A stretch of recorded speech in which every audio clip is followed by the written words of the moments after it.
guys, welcome back. It's been a long time. When I first started this YouTube channel, I planned on making it like a follow us around on our autism adventures, and I could give helpful hints, but now I'm kind of leaning towards us moms need some support from one another. I moved across the country 2 years ago, and I really miss my other mom friends that I left. We used to go on coffee dates and shopping runs, or just stand outside of school and wait for the kids to get out and talk. And it was so nice having such a big support system where I used to live. So I really miss that. So I was thinking that all of you could be my mom friends and we could all maybe every Friday meet and have a cup of coffee together and just talk about what's going on, or Christmas shopping, or maybe do some crafts together, or maybe go shopping together. And I just thought it would be a lot of fun. So to get into it, I am 31 weeks pregnant now. So yes, it's been a while since I've talked to you guys. There's a baby in there. It's a boy, and he will be here the first week of February, so we're really excited about that. So Connor's gonna have a little brother. He's gonna be a big brother. We're so excited. I've done a lot of things to prepare him, and we're still working every day to prepare him for the baby coming. So I will share that in another video, all the things that I've done leading up to the baby coming to prepare Connor. So that way it wasn't such a shock. It's not just a, here's your baby brother, what do we do now? So that'll be another video. That'll be fun. But today I thought we would talk about, the new direction of YouTube channel that I wanted to go is, you know, all of us being friends and having someone to have coffee with on Friday mornings. And then also about how we have all survived quarantine, COVID, since it started in March. And if you have a special needs child at home, the struggles that you went through, but also typical parents went through struggles also. Special needs parents had a lot of different challenges than typical parents of typical children. And that's just neurotypical when we call them typical. It's just a phrase in the autism community or special needs parent community. So the struggles that we had with Connor home, one, he didn't understand. He doesn't understand explanations of why I'm not sending him to school, why I kept him home for the last 9 months, and he didn't get to see any of his friends, his aides, his speech therapist, his occupational therapist, his teacher, you know, why he didn't have that exact routine every single day of school, and how it was different at home. So I would get the laptop out and try to include him on morning group time, so all the kids got together, and he was not interested at all. He's like, this is a computer screen, and this isn't how I want to see my friends. So he would shut the computer or just run away, and then you had mom sitting there, hey kids, Connor's over there. So it was extremely difficult. I made the decision to not be on Zoom calls with him and just work with him at home. We did some academics, but not a lot, and that's completely okay if that was how you at home did it too. Connor learned other skills. We learned all of the animal sounds. Connor is nonverbal, or semi-verbal. So we're starting to get him to talk. If you saw in my last video months and months ago, it was about him using an iPad to talk. So now he's starting to have more and more words, and he tries to be verbal before using his iPad, but sometimes you just can't understand him. But while we were off, I taught him animal sounds, what Santa says, what ghosts say, what pirates say, and he is able to answer those within seconds. He doesn't have to think about it. You don't have to prompt him. He's able to answer you with, what does the cow say? And he says moo. So we worked on a lot of stuff like that, which was great for his learning. Connor is 8 and he is in the 3rd grade, but he obviously has global delays, so he's pretty far behind. We worked on math because he loves math. We worked on counting. We worked on the alphabet and all of the sounds that every letter makes. So that was big for speech. And Connor got really comfortable being home talking. So we had a lot of verbal communication at home since it was a very quiet atmosphere. And he was able to communicate, and I was right there to figure out what he was trying to say and, work on new verbalizations. Our speech therapist did close her office and only offered Zoom meetings or sessions, and that wasn't something we could do with Connor, so we haven't seen our speech therapist in a while. So mommy became speech therapist, teacher, occupational therapist, the chef, the maid. I mean, not that it wasn't all those things already, but during quarantine it became a bit harder.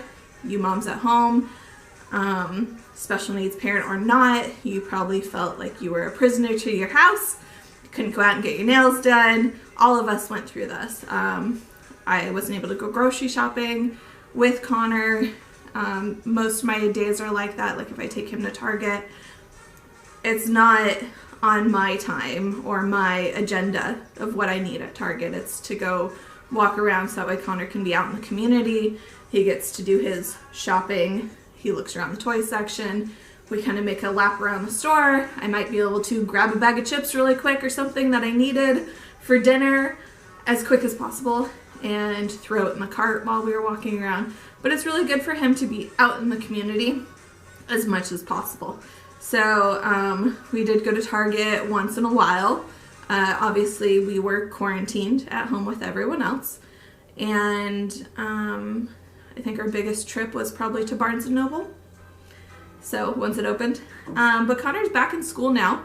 His school finally opened. His was the last district here in the state to open. So I was kind of pulling my hair out and wondering what this district was doing. That was fun.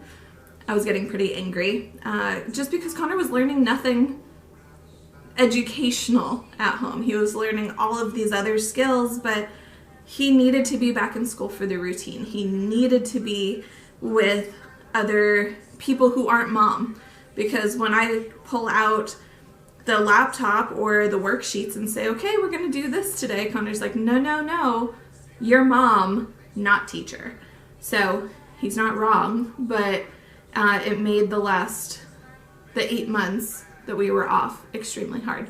So Connor went back in October, and since then he's doing amazing. There's only 2 kids that went back, Connor and another child, and they pretty much get one-on-one instruction, and that's what I looked for throughout all of quarantine or COVID, the last 8 months. Jumanji 2020. So I was looking for a speech therapist who was open, an occupational therapist, who would come to the house. I needed it to not be on Zoom. I needed it to not be on the computer because he's not interested in talking to someone on the computer. If I get out my phone with FaceTime, he runs from it. He doesn't want to FaceTime. So he needs that in person. So I looked for a tutor. I looked for a retired teacher who could come over. I asked his teachers and his previous teachers if they knew anyone. I looked for therapists. I found nothing. I even tried swim lessons and I couldn't get people to show up. We paid for the swim lesson and then the people didn't even show up to the house. So I was completely on my own and pulling my hair out, and I'm sure all of you were too. And it was extremely hard, and we survived. We're back in school. You might still be at home. A lot of the parents here decided to keep their kids home. They're verbal and maybe a little more high functioning in Connor's class, opposed to where we came from in California. I think most of the kids went back in his class, which I decided to send him back also. So just know that you're not alone, that this was extremely hard, and congratulations for surviving Jumanji 2020. And I really hope that Jumanji 2021 isn't worse, and praying that things get better soon. But in the meantime, we will have coffee together. I'll share things about the new baby. His room is a mess at the moment, but I'll be sharing that soon. Maybe show what I pack in my hospital bag to help you guys. I know I looked at tons and tons of blog posts and YouTube videos on what to pack for a C-section, because this one will be a scheduled C-section. And I didn't find much that I actually was like, I would pack that stuff. A lot of people were like, I brought my pregnancy pillow and this pillow and my blanket and the towel and stuff like that. And I'm more minimal. I like to take like one bag for me and one bag for my husband to the hospital, and that's it, because husband has to carry it all back to the car afterwards. But you are there for a few days, so you at home may want things that I don't pack, or I might share things. You might say, hey, that's perfect. So anyways, I'll share that another week. Next week I'll probably share teacher gifts.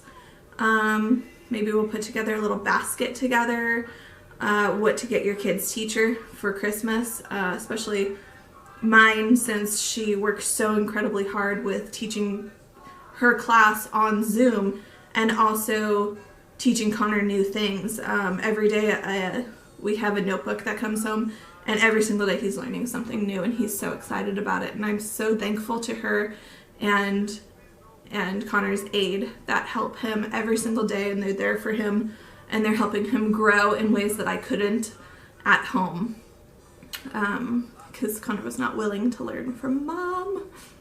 So anyways, I hope you've enjoyed this video. We'll be back next week. I know something I've been doing a lot, maybe you have too, is Instagram has new Reels. It's like TikTok, which I wasn't on TikTok before either.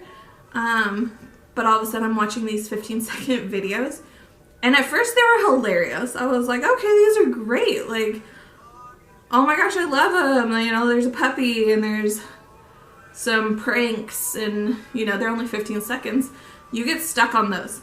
I just keep swiping. I just keep watching them. It's addicting. I have no idea. I'll sit there for like an hour, and then I'll be like, okay, you have to get off of Instagram and stop watching Reels. Now anyways, they've turned into everyone does like the exact same dance with the exact same music. And so I think that's a TikTok thing. I don't know. But you might be as confused as I am, or you might be as sucked in as I am and addicted as I am.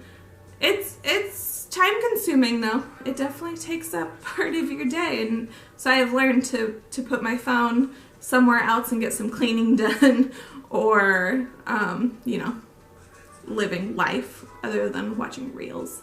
So anyways, now that we're here on YouTube. But I hope this was fun for you guys, and there'll be a lot more videos coming in the next few weeks. And obviously it's almost Christmas. We got 14 more days till Christmas, so that's really exciting. But thank you guys for tuning in this week and listening to me ramble. Just know that I'm here to support you too. And we can, if you want to leave a comment down below of how you survived COVID, the COVID quarantine, being home, and how your child did at home. I'll respond to all of you guys. So I hope you guys have a great week. Enjoy the rest of your day, and I will see you guys next week. Bye!